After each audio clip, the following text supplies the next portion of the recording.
আসসালামু আলাইকুম।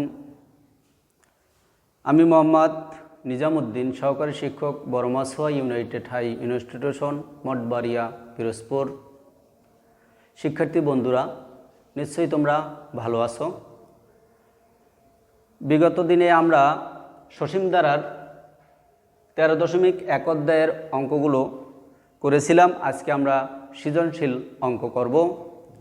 সৃজনশীল অঙ্কের দেখো, সৃজনশীল প্রশ্নটা হলো এই: একটি সমান্তর ধারার 12 পদের সমষ্টি হলো 144 এবং 20 পদের সমষ্টি 560।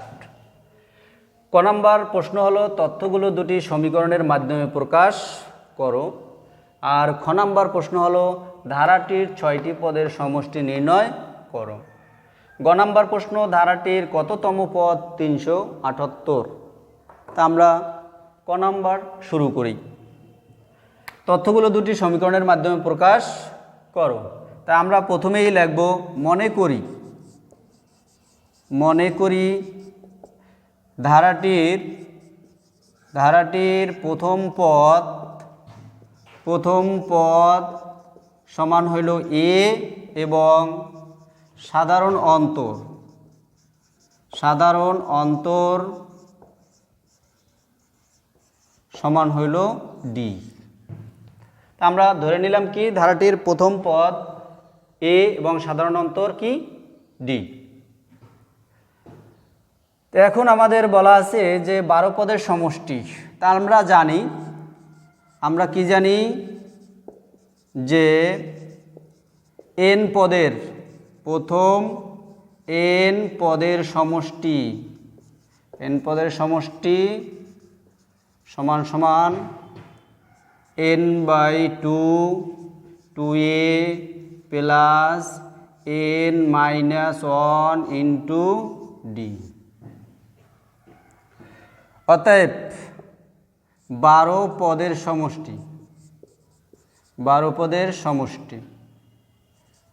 সমষ্টি কি হবে? শুধুমাত্র n এর জায়গায় হবে 12/2, second bracket 2a plus n এর জায়গায় হবে 12-1 ইন্টু ডি। এইটা সমান দেওয়া আছে কত? 144। তো এখন বা কি হবে? এটা কাটাকাটি করলে হয় 6, তাই 6 ইন্টু 2a। দেখো 12 থেকে 1 গেলে থাকে 11, তা কি হবে? প্লাস 11d সমান সমান 144 বা 2a প্লাস 11d সমান সমান এপাশে গুণ থাকলে বাম পাশে ডান পাশে গিয়ে কি হয়? ভাগ হয় বাই 6। এখানে হবে কত? 24 বা 2a প্লাস 11d সমান সমান 24। এইটার সমীকরণ আমরা পেলাম 1। এরপরে আবার বলছে কি যে 20টি পদের সমষ্টি। অতএব 20টি পদের সমষ্টি সমান কি হবে? সমষ্টি সমান 20/2 second bracket 2a plus n এর জায়গায় হবে 20-1 ইন্টু ডি। এইটার সমান কত? 560 বা কাটাকাটি করলে কত হয়? 10 ইন্টু 2a প্লাস 19d সমান 560। তো দেখো এরপরে কি হবে? এটা আমরা একটু মুছে নেই।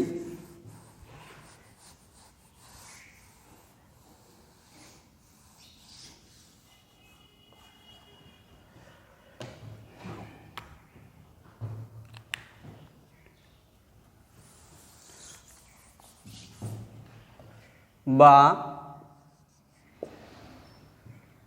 10 ইন্টু আবার লিখে নেই 10 into 2a plus 19d equal হইল 560 বা 2a প্লাস 19d সমান সমান হইল 560 ভাগ হইল 10, বা কাটাকাটি করলে কি হয় 2a প্লাস 19d সমান সমান হইল 56, সমীকরণ 2। ক নাম্বারে আমাদের এখানে প্রশ্ন বলেছিল যে তথ্যগুলো দুটি সমীকরণের মাধ্যমে প্রকাশ করো। তো এখানে আমরা দুইটা সমীকরণ পেয়ে গেলাম। একটা সমীকরণ, 1 নম্বর সমীকরণ ছিল 2a প্লাস 11d সমান সমান 24, আর 2 নম্বর সমীকরণ আমরা পাইলাম 2a প্লাস 19d সমান 56। তা আমরা দুইটা সমীকরণ পেয়ে গেলাম, তাহলে ক নাম্বারের উত্তর আমাদের হয়ে গেল। এরপরে আমরা খ নাম্বার প্রশ্নে চলে যাই। খ নাম্বার প্রশ্ন কি আরেকবার দেখে নিই। ধারাটির 6টি পদের সমষ্টি নির্ণয় করো। ধারাটির 6টি পদের সমষ্টি নির্ণয় করো। তা আমরা খ নাম্বার ক হাতে প্রাপ্ত আমরা দুইটা সমীকরণ পেয়েছি, তাই না? তাহলে লিখব ক হাতে প্রাপ্ত, ক হাতে প্রাপ্ত সমীকরণ, সমীকরণ 2 নং আমরা একটা লাইনে লিখে নেই।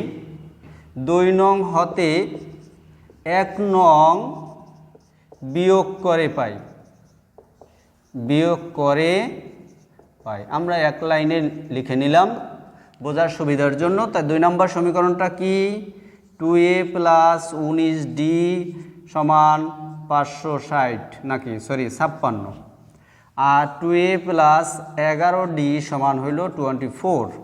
আমরা বোঝার সুবিধার জন্য সমীকরণ দিয়ে নেই 1। বিয়োগ করব, তাই না?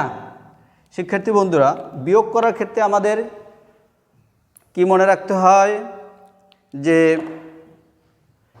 সাইনের পরিবর্তন করতে হবে সর্বপ্রথম, তাই না? প্লাস থাকলে মাইনাস, মাইনাস থাকলে কি প্লাস। তো এখানে প্রত্যেকটাই প্লাস, তাহলে আমরা কি করলাম মাইনাস করলে 2a 2a কাটা গেল। 19 থেকে 11 গেলে থাকে কত 8d ইকুয়াল এখানে থাকে কত 32, বা d সমান কত 32 ভাগ 8 কত হয় 4।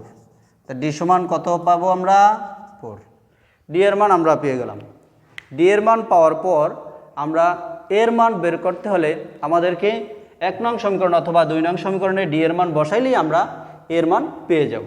তো এখন আমরা দেখি সবসময়ের জন্য আমাদের একটা টেকনিক অবলম্বন করতে হবে, যত ছোট ছোট সমীকরণে আমরা বসাইতে পারি ততই আমাদের জন্য সহজ হবে। দেখো 2a প্লাস 11d আর এখানে হলো 2a প্লাস 19d ইকুয়াল 56, আর এখানে হলো 24। তা আমরা 1 নংয়ে বসাই নেব। d এর মান 1 নংয়ে বসিয়ে 1 নংয়ে বসিয়ে পাই। তো 1 নং কি আবার লিখে নেই দরকার হয় 2a প্লাস 11d ইকুয়াল 24। কার মান বসাবো আমরা d এর মান 11 × 4 ইকুয়াল 24, বা 2a প্লাস 44 ইকুয়াল 24, বা 2a ইকুয়াল 24 মাইনাস 44, বা 2a সমান হলো কি -20, বা a সমান -20/2 10, বা এ সমান কত পাইলাম আমরা -10। খ নাম্বারে আমাদের প্রশ্নে বলেছিল ধারাটির 6টি পদের সমষ্টি নির্ণয় করো। তা আমরা সমষ্টির সূত্র জানি, অতএব লিখব কি অতএব 6টি পদের সমষ্টি, এইটা সমান আমরা লিখতে পারি 6/2। 2 ইন্টু এর মান হইল -10, এরপর প্লাস 6 মাইনাস 1 ইন্টু ডি এর মান হইল কত 4। তাহলে কি হবে কাটলে হবে 3 ব্র্যাকেটের ভিতরে -20, আর 6 থেকে 1 গাল থাকে 5 আর 4 গুণ করলে কত হয় +20। তাহলে কি হবে 3 × 0 সমান সমান কি হবে 0। আমাদের খ নাম্বার প্রশ্নের সমাধান হয়ে গেল। এখন আমরা চলে যাব গ নাম্বার প্রশ্নে। গ নাম্বার প্রশ্নটা কি, ধারাটির কততম পদ 378। তাহলে আমরা শিক্ষার্থী বন্ধুরা তোমরা এগুলো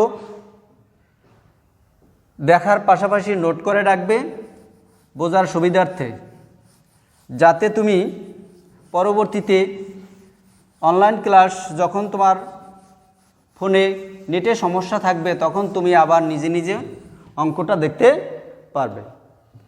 তো এখন আমাদের গ নাম্বারে আমরা সমাধান করব। গ নাম্বারে বলা হয়েছে কি, ধারাটির কততম পদ 378। তা আমরা খ হাতে দুইটা মান পেয়েছি, মান দুইটা একটু লিখে নেই। খ হাতে প্রাপ্ত কি মান পেয়েছি, প্রথম পদ এ সমান পেয়েছি -10 এবং সাধারণ অন্তর ডি সমান পেয়েছি 4।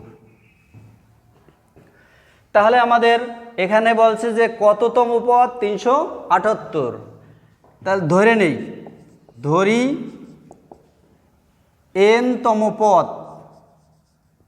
nতম পদ হলো কত, 378। শিক্ষার্থী বন্ধুরা আমরা যে সূত্র শিখেছি সেই সূত্র থেকে আমরা nতম পদের সূত্র শিখেছি, মনে আছে? সেই nতম পদ লিখব কি, তাহলে আমরা জানি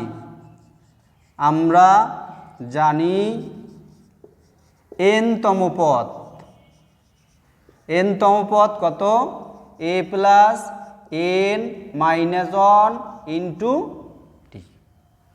তাহলে আমরা কি লিখতে পারি, অতএব আমরা লিখতে পারি a plus n minus 1 into D সমান কত, 378।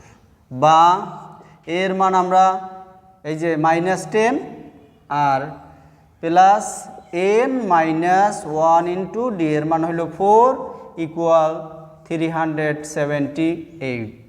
বা n এটাকে আমরা গুণ করে নিই, 4n মাইনাস কত 4 আর -10 ওই পাশে গিয়ে কি হবে 378 প্লাস 10।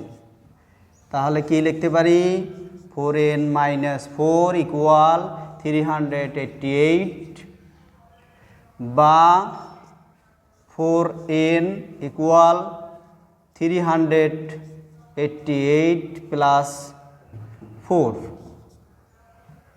তাহলে আমরা কি লিখতে পারি, বা 4n আবার লিখে নেই, 4n সমান হইল 392 বা n সমান কত হবে, 392 ভাগ 4 98 বা n সমান হইল 98। শিক্ষার্থী বন্ধুরা তোমরা এই গ নাম্বার প্রশ্নের ছিল ধারাটির কততম পদ 378। তাহলে আমরা n এর মান পেয়ে গেলাম কত, 98। আমরা ধরে নিয়েছিলাম যে ধরি nতম পদ 378। তাহলে আমরা n এর মান যখন 98 পেয়ে গেছি তাহলে কি হবে, 98তম পদ হইল 378। তাহলে আমাদের গ নাম্বারের সমাধান হয়ে গেল। আমরা ক খ গ তিনটা সমাধান করতে সক্ষম হয়েছি। আমরা পরবর্তী ক্লাসে আবার তোমাদের সাথে দেখা হবে। এ পর্যন্ত সবাই ভালো থাকবে। সবাইকে ধন্যবাদ।